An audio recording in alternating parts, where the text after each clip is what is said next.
dans cette communication brève, enfin pour moi, vous la trouverez peut-être trop longue, on va essayer de s'intéresser justement au rôle que peut jouer l'hospitalité dans l'appréhension d'une amplitude de choses, donc des environnements urbains d'une ville, notamment en fait, qui se voudraient plus inclusives. Alors je ne vais pas revenir spécifiquement sur cette catégorie d'inclusion en fait. Elle sera un peu sous-jacente et on verra dans quelle mesure je m'y tiens ou pas. Donc par hospitalité, je vais faire un léger pas de côté en fait, c'est-à-dire que je n'entendrai pas seulement une vertu des personnes, mais une qualité en fait. Une qualité des environnements, une qualité des situations, des milieux, des ambiances, des choses, des espaces, des bâtiments, des institutions, voire plus largement du monde lui-même, comme y invitait un auteur qui m'est cher, John Dewey, D-E-W-E-Y, parce que je ne sais jamais comment on doit le prononcer en fait, qui remarquait dans une phrase d'un vieux texte en 1919, dans Philosophy and Democracy, qui écrivait la chose suivante, que je vous lis. All deliberate action of mind is, in a way, an experiment with the world to see what will it stand for, what it will promote and what frustrate. The world is tolerant and fairly hospitable. It permits and even encourages all sorts of experiments. But in the long run, some are more welcomed and assimilated than others. Donc là, on voit en fait que c'est le monde lui-même en fait qu'on peut appréhender à partir de ce qu'il est en mesure d'accueillir. Donc j'essaierai d'esquisser plus ou moins rapidement, plus ou moins grossièrement, un certain nombre de traits saillants de cette qualité qu'est l'hospitalité. Donc évidemment, par la force des choses, on verra aussi quels sont les traits saillants de l'inverse, en fait, à savoir de l'inhospitalité. Donc pour cela, je vais suivre de manière très imaginaire et figurée, en fait, le fil d'une dynamique. Cette dynamique est celle de qui vient en un lieu et s'apprête à y faire quelque chose. Alors y faire quelque chose, ça peut être aussi bien y pratiquer certaines activités, y avoir un certain genre d'expérience, y poursuivre la réalisation de certains biens, y recevoir certains bienfaits. Entendons-nous, quand je dis activité, ce n'est pas forcément dans un sens agentif très fort. Faire quelque chose, ça peut être par exemple se reposer et précisément ne pas être sollicité par les stimulus du monde. Quoi qu'il en soit, si on se tient à ce genre de dynamique, on voit que les différentes épreuves dont j'ai fait part, pratiquer des activités, avoir des expériences, recevoir des bienfaits, partagent tout un point commun, parce qu'elles sont appelées à avoir lieu, toutes sont dépendantes d'un environnement approprié. En quelque façon, l'environnement sera convenablement apprêté, c'est un terme que j'aime beaucoup, et manifestera une appréciable qualité d'hospitalité si ceux qui sont amenés à le fréquenter et en avoir l'usage s'y sentent bienvenus et y rencontrent des aménagements qui favorisent leurs expériences et facilitent les activités à laquelle ils s'adonnent, que ce soit seuls ou ensemble. Alors cette façon d'appréhender l'hospitalité est évidemment, à mon sens, immédiatement à voir avec l'architecture et l'urbanisme, puisqu'elle conduit à envisager conjointement l'organisme et l'environnement, ou plutôt les organismes, avec, parmi et dans leurs environnements, en tenant compte immédiatement de leur codépendance mutuelle, comme nous l'apprennent tout aussi bien la philosophie pragmatiste de l'expérience de John Dewey que la sociologie pragmatique des engagements pluriels de Laurent Thévenot. Je parle de Laurent Thévenot, j'ai fait ma thèse avec lui et je lui en suis reconnaissant. Alors pour faire comprendre cette imminente place conférée à l'environnement dans les travaux de ces deux auteurs, je vais vous lire deux citations, elles feront l'affaire. Alors d'abord, cette question toute rhétorique de John Dewey dans Art as Experience, qui notait, c'est une très belle phrase, vous verrez, « Et quel idéal l'être humain peut-il honnêtement convoiter, si ce n'est l'idée d'un environnement au sein duquel toute chose conspire à rendre parfaite et viable les valeurs auxquelles il lui arrive, occasionnellement et partiellement, d'accéder ». Donc on voit, c'est une pensée vraiment qui fait une place très ample à l'environnement, environnement pris dans un sens extensible, puisqu'il s'agit aussi bien de l'environnement naturel, de l'environnement matériel que de l'environnement social et linguistique. Alors ensuite, je vais rapidement vous donner aussi une définition par Laurent Thévenot du concept d'engagement, par lequel il essaye de signaler que le déploiement de la variété des capacités humaines est corrélé, toujours en fait, à une préparation ad hoc de l'environnement. Alors donc Laurent Thévenot note en fait que l'idée d'engagement, qui est un terme sur lequel il travaille, souligne que la capacité humaine en jeu dépend tout autant des dispositions de l'environnement matériel que de celles de la personne. L'environnement et la personne doivent être préparés adéquatement pour pouvoir actualiser tel ou tel engagement. Et donc il invitait, comme il l'écrivait, plutôt que de se focaliser exclusivement sur l'engagement du sujet, Il s'agit de rapporter la confiance à la dépendance envers un environnement adéquatement disposé. Alors, comme son travail a consisté à décrire différentes manières d'être engagé par un environnement et d'être un agent, je vais en citer celle qui notait. Donc, il notait par exemple: des objets conventionnels publiquement validés doivent s'ajuster à la grandeur de l'être humain. Une fonctionnalité normale soutient la capacité à satisfaire un plan d'action individuel. Un entourage familier et sous la main doit assurer l'aise d'un usage personnel. Un environnement rafraîchi et surprenant doit raviver l'exploration curieuse. Donc on voit à chaque fois que ces capacités humaines en fait, supposent un environnement qui permet de les soutenir et de les laisser se déployer.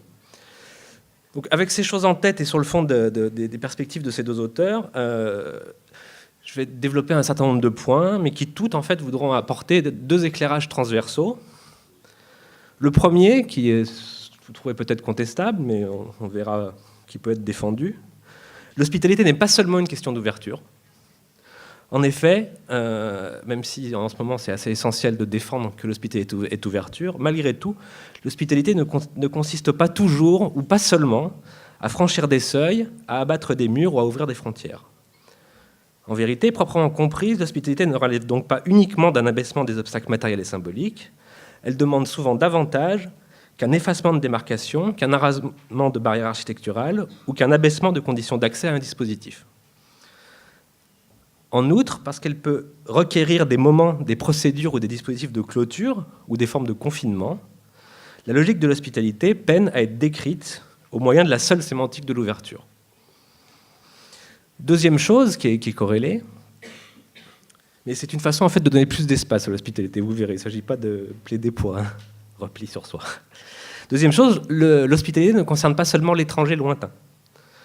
Et ça me semble essentiel en fait pour donner une ample portée à l'idée d'hospitalité. L'hospitalité intervient au-delà des moments et des sites qui portent sa marque lexicale, comme l'hôpital, l'hospice, l'hôtel, la maison d'hôte. L'hospitalité, certes, regarde les institutions qui prennent soin des personnes vulnérables, et elle relève également de situations de déplacement et de migration, mais il n'empêche qu'elle se trouve mise en jeu en bien d'autres occasions, qui concernent également le proche et le familier, mais aussi tout un chacun, soi-même. Donc premièrement, l'hospitalité relève au départ, enfin pas au départ, du chez-soi. Donc j'y insiste, l'hospitalité ne s'occupe pas uniquement des vulnérabilités, elle ne s'inquiète pas seulement de l'étranger ou de ce que Jacques Derrida appelait l'arrivant. De fait, et on le sait tous en un sens, mais parfois on l'oublie, c'est aussi chez soi que l'on souhaite y goûter et qu'on aime à la donner, en y recevant des visiteurs et des invités. C'est d'ailleurs dans cette première acception que Paul Ricoeur voyait l'essence même de l'hospitalité, le fait de recevoir chez soi. Alors de fait, c'est lorsqu'un environnement se rend hospitalier à nos usages les plus personnels et à nos plus intimes convenances que l'on s'y sent chez soi, en pouvant y bénéficier de la possibilité de se reposer sur le caractère familier de choses appropriées, en s'installant dans ce que Marc Brévillieri appelle l'aise propre à l'habiter. Mais lorsqu'on dit ça, en fait, il faut se souvenir que la demeure personnelle ou familiale n'est pas seulement le lieu d'un retrait ou d'un repli, qu'elle n'est pas seulement le lieu d'une mise à part et à l'écart. Puisque la capacité à offrir l'hospitalité à quelques autres que soi est précisément ce qui configure un environnement en un chez-soi, car dans le mouvement même de son ouverture à autrui, l'actualisation de cette capacité à recevoir signe l'appropriation du lieu et manifeste qu'il est véritablement habité. Alors, il y a une petite anecdote que rapportait Abdelmalek Sayag, un fameux sociologue franco-algérien, qui rapportait que le résident d'un foyer Sonacotra, un foyer pour immigrés, lui disait à regret qu'il ne pouvait inviter Abdelmalek Sayag à entrer dans sa chambre qui lui apparaissait alors si peusienne et si loin d'avoir les qualités d'un chez-soi. Donc ce résident de ce foyer pour immigrés disait en effet à Abdelmalek Sayag: « Je voudrais bien t'inviter dans ma chambre, te préparer un café, un pot de thé. Nous le prendrions ensemble, mais cela est interdit. Tu viens me voir ici chez moi, je t'ai donné mon adresse, je t'ai dit que j'habite à tel endroit. Tu es venu, mais je ne suis pas chez moi. Ce n'est pas chez toi quand quelqu'un arrive à ta porte et tu lui dis « Viens, sortons pour bavarder, pour prendre un café, pour manger. C'est une chose que je ne comprends pas. »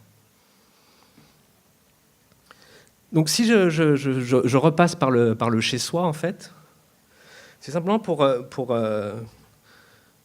car lorsqu'on se rappelle en fait, que l'hospitalité désigne aussi ces bienfaits que procure un chez-soi, et par extension tout environnement dûment habité avec lequel on nourrit des accointances privilégiées, On s'aperçoit alors que l'hospitalité n'est décidément pas seulement affaire d'ouverture. Pour avoir lieu, l'hospitalité suppose différentes formes de clôture et d'appropriation. Pour autant, et c'est pour ça que je proposerai un parcours pour différents lieux de la ville, l'hospitalité n'est pas réservée à la maison. La maison n'est pas un modèle d'hospitalité, ou seulement. L'hospitalité ne peut pas être mise en demeure dans la maison, on doit pouvoir la rechercher ailleurs, et on peut la trouver au dehors, mais sous d'autres modalités et dans d'autres modèles qui sont loin de toute domesticité. Alors là, je vais faire un petit passage par ce qui a été nommé, j'allais dire, spécialement en France, et notamment avec le travail de Jean-Paul Thibault, et Isaac Joseph, et quelques autres, pour ceux qui se connaissent. Ce qui a été nommé, en fait, en tout cas dans la sociologie urbaine francophone, l'hospitalité paradoxale des espaces publics urbains. La sociologie urbaine, spécialement française, je pense, nous a ainsi appris à voir qu'une forme d'hospitalité était bien à l'œuvre dans les espaces publics urbains. Et ces derniers sont qualifiés de la sorte en raison de leur accessibilité, de leur ouverture formelle, à tout le moins au tout venant, et de la possibilité pour chaque citadin d'y faire ce que Isaac Joseph appelait l'expérience du simple rassemblement sans motif partagé. Alors évidemment, par rapport à l'accueil que procure le chez-soi, l'hospitalité offerte par les espaces publics urbains est évidemment paradoxale à plus d'un titre. D'abord, elle advient dans un milieu de circulation, de sorte que cette hospitalité est ordonnée à un principe d'accessibilité généralisée, ce qui signifie qu'elle se met sous la quadruple contrainte de la mobilité, de la densité, de la diversité et d'une présomption d'égalité. Donc là, on est effectivement loin du modèle de l'accueil domestique, d'autant que cette forme d'hospitalité ne fait fond sur aucune accointance préalable entre les personnes, les protagonistes qu'elle implique. Une telle hospitalité, dans les travaux de ces sociologues, se donne aux passants et se donne en passant, sans affection et sans phonation, c'est-à-dire sans adresse de bienvenue, et sans intimité gagnée. Puisque certes, si bien des rassemblements trouvent à être accueillis dans les espaces publics urbains, les citadins doivent, dans la mesure du possible, s'employer à laisser ouvert le passage à chacun et à garantir la mobilité de tous. Alors, c'est aussi une forme de pédagogie de ce qu'on appelle maintenant le vivre ensemble, puisqu'elle suppose qu'ils doivent être capables de s'accommoder de formes de coexistence qui sont à la fois souples, circonstancielles et furtives, dans le milieu de ce que Louis Quéré appelait une étrangeté mutuelle. Alors, cette forme d'hospitalité, en fait, requiert une capacité des citadins, qui a été soulignée par bien des sociologues. Et donc, dans ces espaces publics, pour les anonymes qui s'y côtoient, cette qualité d'accessibilité n'est pas seulement architecturale, en fait, elle est morale et sociale, puisqu'elle se réalise via un régime attentionnel spécifique, qui est appelé, en sociologie, depuis Irving Goffman, l'inattention civile, qui est également parfois nommée indifférence civile ou inattention polie. Donc Irving Goffman décrivait ainsi ce régime d'attention, en fait. Donc je vous le dis rapidement. Une citation encore, désolé. Et toujours rien de projeté. Donc je vous cite Goffman. Une première personne donne à une seconde personne suffisamment d'informations visuelles pour lui montrer qu'elle a reconnu sa présence. Mais l'instant suivant, elle retire son attention afin de signifier que cette seconde personne ne constitue pas une cible particulière de curiosité. C'est la façon, en fait, dont on s'accommode de complets étrangers dans les transports en commun, quand on croise quelqu'un dans la rue, dans un ascenseur, etc. etc. Alors, en quoi consiste ce régime attentionnel et en quoi est-il social, en fait Il consiste, en fait, à mettre en veille certaines puissances de l'œil, du regard appuyé, inquisiteur, et il consiste à se soucier de la dimension expressive d'un regard. Alors là, on voit aussi le mélange entre clôture de l'attention et ouverture, puisque comme l'écrivait Isaac Joseph, en se mettant dans les pas de Georges Simmel, le citadin ne peut sauvegarder sa capacité à la rencontre que par un certain cloisonnement de l'attention et du regard. Alors dans les sociologies, chez les sociologues que j'ai cités, cette inattention civile est beaucoup plus qu'une courtoisie visuelle. Elle ne consiste pas seulement, dans une veine très libérale, en fait, à respecter l'intimité de l'autre et sa présentation publique. Pour Isaac Joseph, par exemple, l'inattention civile serait, je cite, la forme efficace de la culture de l'hospitalité en ville. Autrement dit, pour ce sociologue et pour d'autres, c'est en raison de sa prévalence de la prévalence de l'union civile que les espaces publics urbains posséderaient une éminente et très rare qualité d'hospitalité. Formellement, on s'entend. Puisqu'en n'y faisant pas l'objet d'un regard inquisiteur, on pourrait y goûter un droit à l'indifférence, tout en s'exposant, malgré tout, à l'hétérogénéité des populations de la ville. Alors cette très étonnante qualité des espaces publics urbains a été célébrée par plusieurs chercheurs aux États-Unis comme en Europe francophone. Alors évidemment, une des chercheuses qui a beaucoup contribué à cette vision des espaces publics urbains, c'est Lynn Lofland, qui tenait la métropole moderne qui traitait la métropole moderne comme un monde d'étrangers et qui tenait le domaine public pour, je cite, la quintessence du territoire social de la ville. Elle estimait ainsi qu'il y régnerait, en tout cas qu'il y régnait, un principe de civilité à l'endroit de la diversité. Alors Isaac Joseph, tout à sa célébration des espaces publics urbains, fera un pas de plus, en fait, dans la mise en valeur de ce discret accueil et très paradoxal accueil de la grande ville, puisqu'il n'hésita pas à convoquer Kant, en fait, pour grandir la publicité et l'hospitalité des espaces publics urbains. Et ce sociologue, Isaac Joseph, y entrevoyait en fait un genre de modélisation pratique au niveau de la rue, à même le bitume et entre les citadins, du droit de visite et du droit de regard que Kant avait pensé à l'échelle du globe terrestre dans son grandiose projet de paix perpétuelle. Alors on redescend de ce grandiose projet, puisqu'il s'agit seulement en fait, d'assurer la coprésence fortuite et circonstancielle des passants les uns avec les autres, mais toujours est-il qu'on peut y trouver en fait, une de ces qualités qui pour la première fois avait été élevé à la grandeur d'un principe chez Kant. C'est de moins en moins le cas. Donc là, je suis revenu à la ville, mais on peut monter d'un cran, en fait, puisque les inquiétudes de Kant à son époque, en fait, invitent aussi à se rappeler que c'est également de la communauté politique qu'on peut attendre et souhaiter l'hospitalité.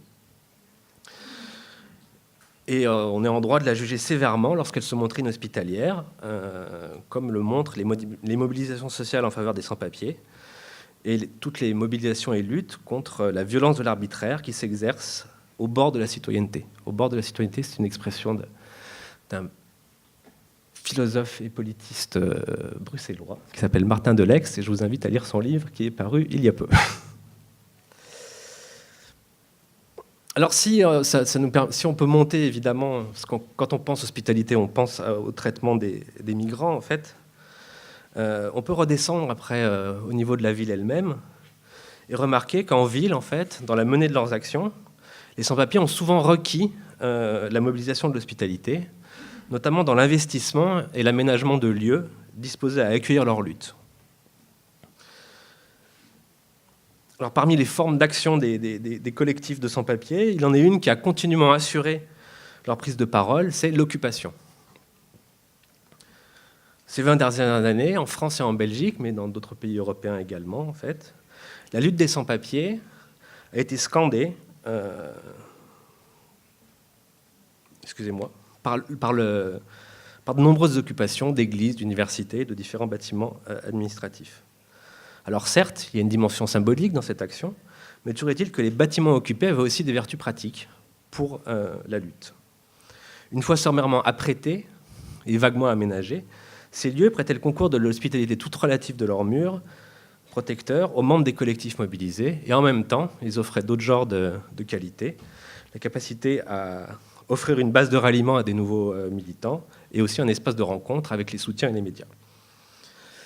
Alors, qu'une forme d'hospitalité ait bien été en jeu dans ces actions, on le remarque aussi dans la manière souvent déplorable dont elles se terminaient, ces occupations, à savoir par une expulsion. Donc là encore, on voit que l'hospitalité permet d'appréhender ce qui est nécessaire en fait, au déploiement, au maintien d'un ensemble de luttes. Alors si je dis ça, c'est pour bien faire comprendre que cette thématique de l'hospitalité œuvre à de nombreuses échelles, en fait, à la plus grande échelle jusqu'à la plus petite, et qu'elle intervient en fait dans une très grande diversité de lieux, même si généralement elle n'est pas explicitement valorisée et traitée comme telle. Alors il y a d'autres exemples comme ça qui témoignent de l'aspect transversal de l'hospitalité, mais dont la portée est trop souvent voilée par d'autres catégories. Et comme on parle d'urbanisme ici, on peut songer aux différentes expériences de démocratie urbaine qu'elles soient pilotées par les autorités municipales ou par la société civile. Alors, comprise comme capacité des institutions, ce coup-ci, à s'ouvrir à ses usagers et à recevoir leurs problèmes, la question de l'hospitalité se pose très pratiquement dans un très grand nombre de dispositifs des politiques de la ville qui ont été mis en place ces 20 et 30 dernières années.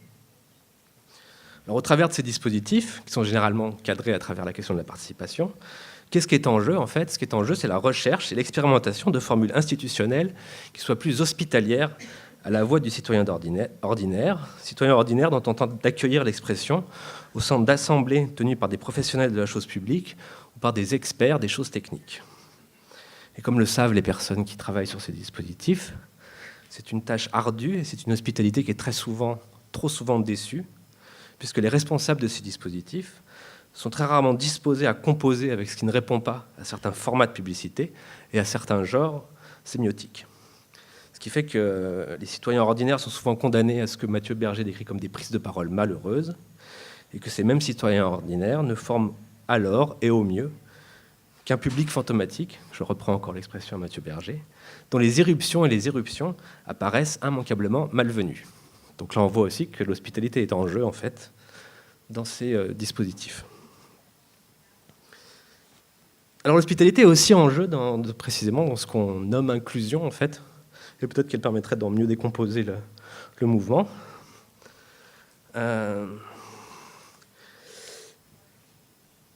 Par exemple, la lutte contre les discriminations, qui est censément un principe central de la communauté européenne. La lutte contre les discriminations, même si elle est le plus souvent, en tout cas par la communauté européenne, considérée au prisme de l'inclusion et donc de ses contraires, l'exclusion, la ségrégation, la lutte contre les discriminations, mais également en jeu l'hospitalité, et pas seulement l'appartenance. Alors évidemment, s'inquiéter du problème des discriminations, ça revient à se pencher sur les défauts de l'égale réalisation de l'appartenance, en traquant, souvent avec l'aide des sciences sociales, des inégalités d'accès à un ensemble de sphères et de biens qui en assurent la jouissance. J'ai la voix qui flanche, c'est ça? C'est un signal. C'est hospitalier d'ailleurs. Il me reste combien de temps? Parce que... Oh bordel, pardon. Autant pour moi. Non, c'est bon. Ah, le verre. Oh, tu peux reprendre, je voulais reprendre la parole.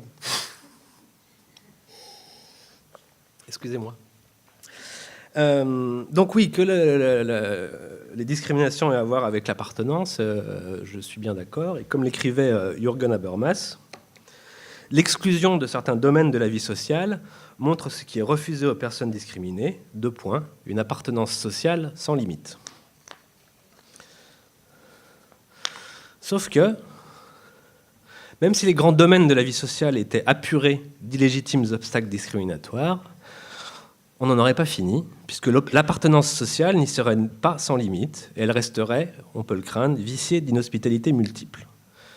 Car tout comme une communauté réclame aux personnes des capacités dont l'activation est requise pour que soit reconnue la modalité d'appartenance mise en valeur en son sein, la participation aux différents domaines de la vie sociale suppose la mobilisation de savoir et de pouvoir très conséquents, mais qui sont aussi très inégalement distribués entre les personnes. Sans compter que la sévérité des jugements que les personnes endurent et des écueils qu'elles rencontrent dans ces différentes sphères de la participation ne sont pas sans effet sur leur intégrité, surtout lorsqu'elles ont à faire face à des discriminations qui ne sont pas, je cite Avishai Margalit, que je vous invite aussi à lire, les discriminations ne sont pas seulement une question de justice distributive, mais encore un sujet d'humiliation. Et à ce propos, n'oublions pas que les environnements, les bâtiments, les équipements matériels, les agencements spatiaux peuvent eux aussi constituer d'importantes sources d'humiliation. Voilà, je pense qu'il faut aussi se rappeler de ça. On peut penser notamment à ces architectures que Isaac Joseph qualifiait de sadiques dans un geste d'hommage au fameux livre de Mike Davis sur Los Angeles. On a des architectures sadiques, il ne faut pas hésiter à le dire. Et ce n'est pas seulement une question d'injustice, c'est une question d'inhospitalité et de manque de considération de la dignité des personnes. Alors toujours pour rester sur cette question des discriminations, qui est généralement appréhendée à travers l'inclusion, on peut aussi remarquer que dans le monde du travail, dans les espaces marchands, et il y a de plus en plus d'espaces marchands, la personne discriminée, quelle est-elle? C'est celle qu'on ne reçoit pas. C'est celle qui a arrêté dans son élan au seuil des épreuves du marché. Ce qui veut dire qu'en ces domaines, comme en d'autres, lorsque le problème et par ailleurs dans ces domaines, lorsque le problème des discriminations s'oriente vers la question de la reconnaissance de la diversité, qu'elle soit culturelle ou religieuse, le lien avec l'hospitalité se fait encore plus évident. En effet, telle qu'elle est souvent posée, la question de la diversité revient pratiquement à remettre en cause l'inhospitalité des sphères de l'existence sociale et des environnements matériels où la dite existence sociale prend place. Donc ça revient à remettre en cause l'inhospitalité de ces sphères d'existence à un ensemble de choses, de façons d'être, mais aussi d'efficience qui n'y sont pas bienvenues. Et donc généralement, comment traite-t-on aussi de ces problèmes ? On traite, notamment avec des outils issus du droit, en fait, on le traite au moyen de ce qu'on appelle des aménagements raisonnables. Donc ce qui là aussi, en fait, requiert l'architecture. Tout à la fois des architectures institutionnelles et vraiment des architectures très pratiques. Alors je vais justement évoquer quelque chose, je pensais qu'on allait l'évoquer d'ailleurs pendant ces masterclass et je l'ai peu entendu, ce qui m'étonne. Je vais évoquer justement les principes de ce qui est appelé en fait l'inclusive design ou l'universal design ou le design for all. Alors ce sont des principes qu'on trouve qu'on trouve en architecture, qu'on trouve chez les ergonomes. Et ces principes dits de l'inclusive design, ça consiste à s'efforcer de réaliser des espaces, des choses, des matériaux, des objets qui seront déclarés inclusifs pour autant que n'importe qui pourra y prendre part, quelles que soient ses capacités d'usage. Alors, je ne sais pas si vous connaissez ces principes. Est-ce que quelqu'un connaît l'inclusive design ?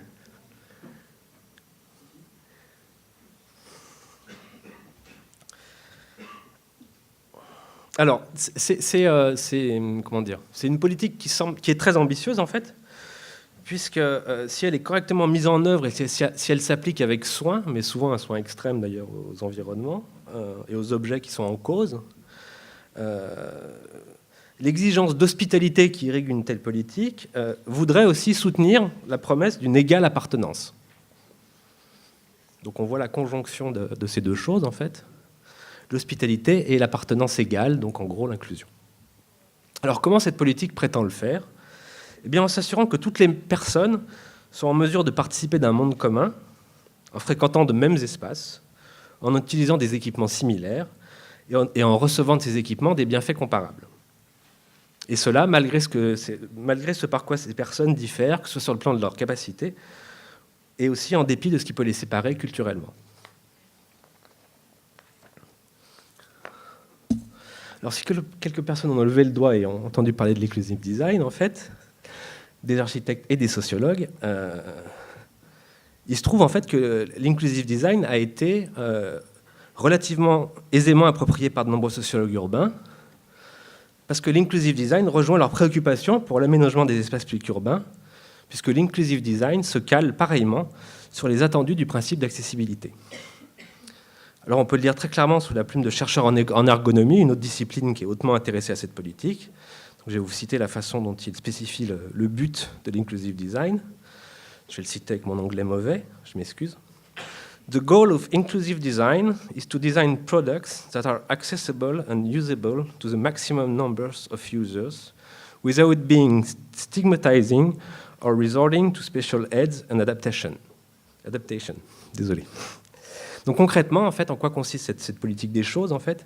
Ça consiste à abaisser les exigences, les demands en anglais, aussi bien sensorielles, cognitives et motrices des choses, des équipements et des dispositifs, afin d'en faciliter l'abord et l'utilisation aux usagers qui sont frappés d'un handicap de situation. Ça consiste à considérer en gros que le handicap n'est pas quelque chose que les personnes portent en elles. En fait, le handicap résulte en fait d'un environnement qui n'est pas ajusté à des variétés de capacités d'usage. Alors, je pense qu'on peut se féliciter des avancées que permet cette politique des choses, en fait, mais on peut cependant regretter qu'elle se centre sur une seule dimension de l'hospitalité, qui est bien souvent réduite à une question d'accessibilité. L'accessibilité constitue en vérité le bien public qui est mis en valeur par l'inclusive design, mais aussi son mot d'ordre. Un bien public et un mot d'ordre qui sont d'autant mieux établis qu'ils ont été équipés par le droit antidiscriminatoire, aussi bien aux États-Unis qu'en Europe. Alors, ce qui est intéressant, en fait, et je pense que c'est un lieu où une véritable pensée de l'hospitalité de la ville pourrait surgir, en fait, c'est que les promoteurs de l'inclusive design entrevoient qu'une forme plus ample d'hospitalité est en jeu. Alors, j'en veux pour preuve qu'ils ne peuvent s'empêcher d'avoir usage de la sémantique de l'accueil pour dire les tenants et les aboutissants de l'accessibilisation qu'ils appellent de leur vœu. Alors, je donnerai deux exemples, un exemple issu d'un texte de 1992 et un exemple issu d'un texte plus récent, 2012.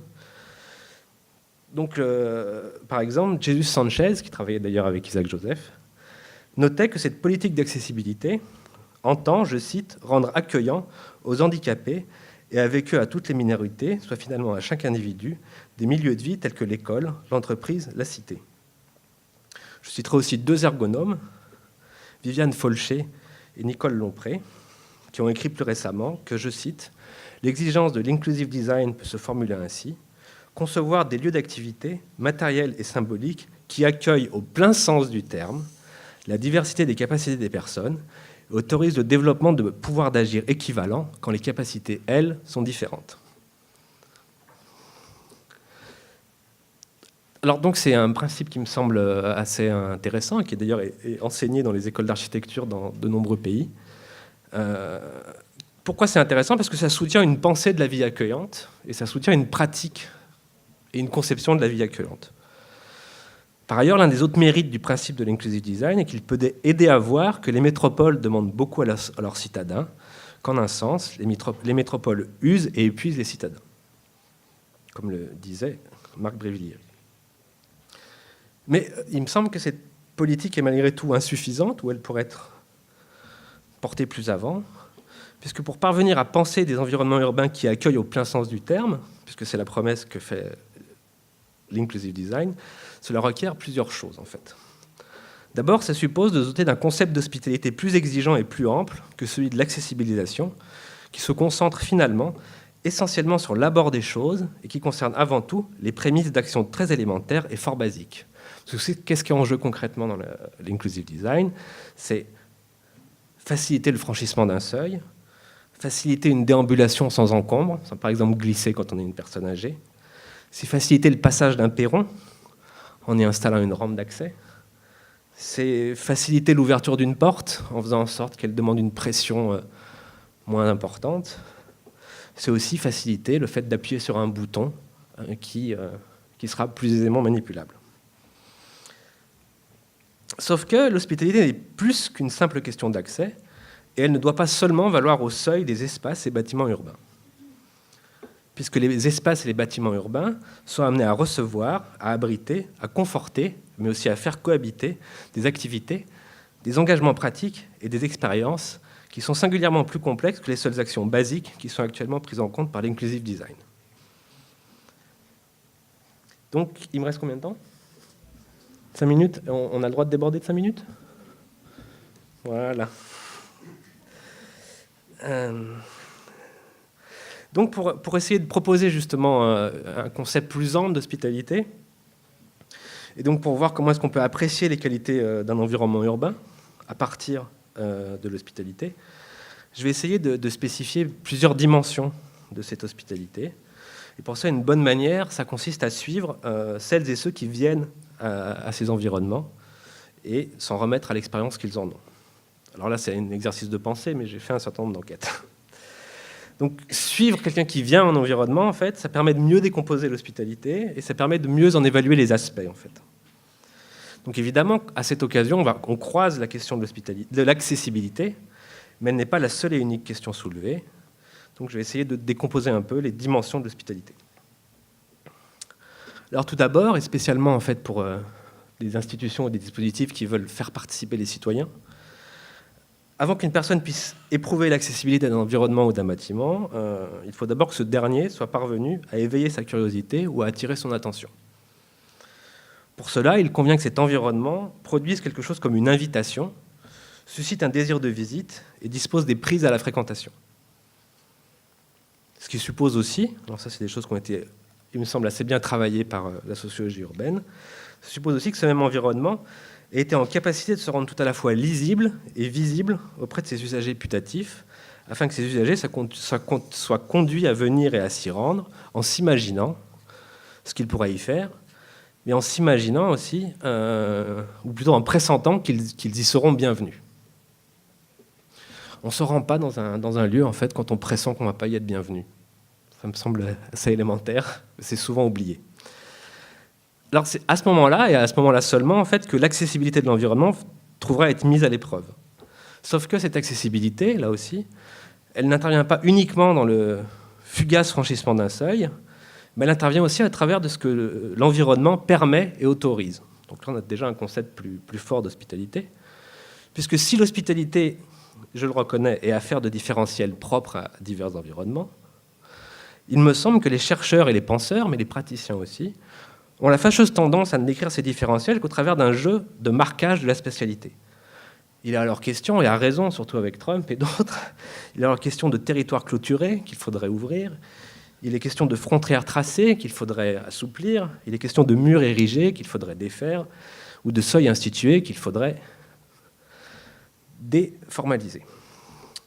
Je suis d'accord avec ça, hein, je le dis.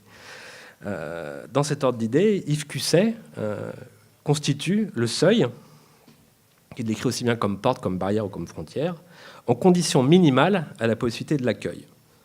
Selon cet auteur, pour que la question de l'accueil se pose, il faudrait que, je cite, « l'existence même du seuil soit reconnue par l'arrivant ».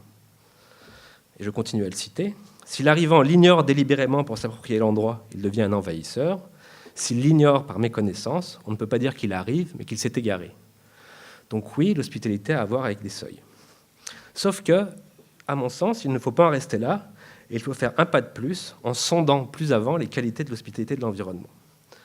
Et il s'agit alors de poser en fait un ensemble de questions à cet environnement, des questions comme qu'est-ce que l'environnement accepte en termes d'écart et d'exploration, qu'est-ce qu'il habilite en termes de pouvoir et d'activité, quel genre d'expérience est-il susceptible de susciter en termes d'impression sensible et d'attachement affectif, mais aussi que participe-t-il à produire en termes de biens communs et de bienfaits personnels. Autrement dit, une fois le seuil franchi, de quoi et de qui l'environnement ou le bâtiment sera-t-il l'hôte? Ou dit autrement encore, quelle est sa capacité au sens de contenance?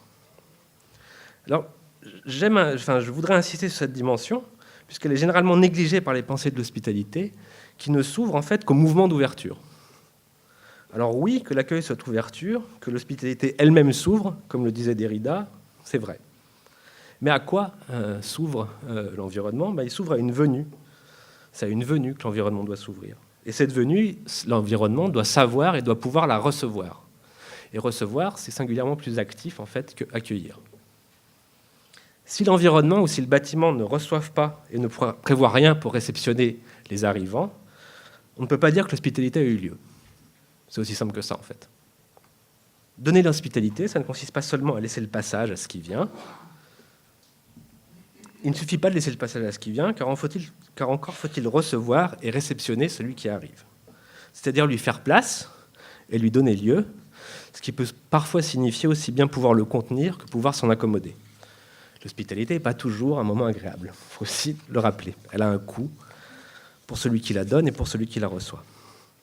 Alors pourquoi est-ce que je dis ça en fait? Parce que sous ces différents rapports, l'hospitalité est donc affaire de dimension, de spatiosité, de voluminosité dans l'environnement bâti.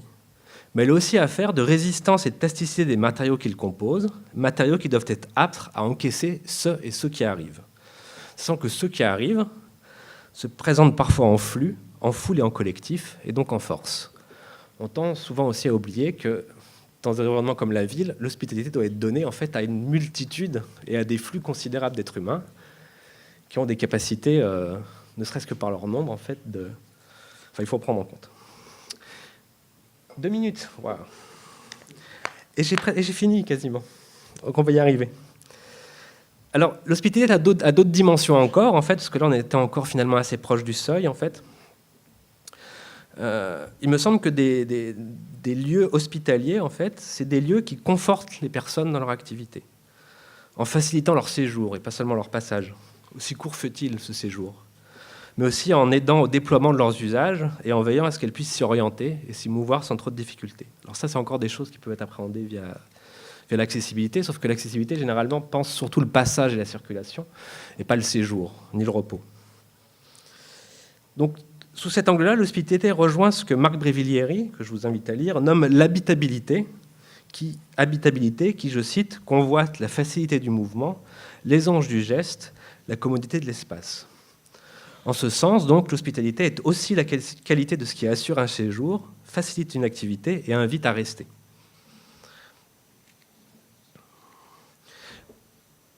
J'ai bientôt fini. On y arrive. Donc, l'hospitalité, c'est aussi la qualité de ce qui offre appui et soutien aux citadins, en leur fournissant le volume d'espace nécessaire, mais aussi les espacements adéquats. Il y a un certain nombre d'activités qui ne peuvent pas avoir lieu en fait, si on est agglutinés les uns sur les autres. Et également, un lieu hospitalier est un lieu qui offre les aménagements appropriés. Et j'aimerais finir en fait, sur quelque chose qu'on a tendance à oublier, en fait, c'est la dimension protectrice de l'hospitalité. Là encore, il me semble qu'une excessive, mais à raison, centration sur l'ouverture amène à oublier en fait, cette dimension protectrice. Alors pour illustrer cette dimension protectrice, je rappellerai les villes-refuges, idée qui revient d'ailleurs en ce moment avec les villes sanctuaires. Donc cette idée de ville-refuge était mise en valeur par Jacques Derrida dans le cadre du Parlement international des écrivains. Et c'est un projet, ces villes-refuges, qui avait été consolidé à l'occasion de l'affaire Rushdie. Par ce projet, en fait, les villes signataires s'engagent à ouvrir leurs portes aux intellectuels, aux artistes et aux écrivains persécutés. Mais je poserai une question assez simple, en fait, pour faire comprendre que l'hospitalité a à voir avec la protection. En quoi y aurait-il eu véritablement hospitalité si ces villes ne s'efforçaient pas aussi de fermer leurs portes aux assaillants des personnes persécutées et menacées ? Sachant que l'hospitalité a à voir avec une certaine forme de protection, qu'elle peut être la qualité de tout environnement qui fournit aussi bien un abri qu'un refuge, l'hospitalité, parfois, peut réclamer en fait fermeture et fermeté. Pour songer, par exemple, à la question des villes sanctuaires, qui revient, qui est maintenant d'actualité aux États-Unis, dans laquelle des villes s'engagent à protéger leurs minorités. Pour qu'elles puissent protéger leurs minorités contre les menées de Donald Trump, il faut que les pouvoirs politiques et les citoyens fassent preuve de fermeté et se ferment, en fait, au vent mauvais qui souffle sur eux. Donc l'hospitalité a aussi à voir avec une protection, et cette protection peut parfois signifier une forme à la fois de fermeté et de fermeture. Donc elle n'est pas couverture. Et je veux en rester là, car je n'ai pas le temps de terminer, et je suis désolé de vous avoir pris votre temps.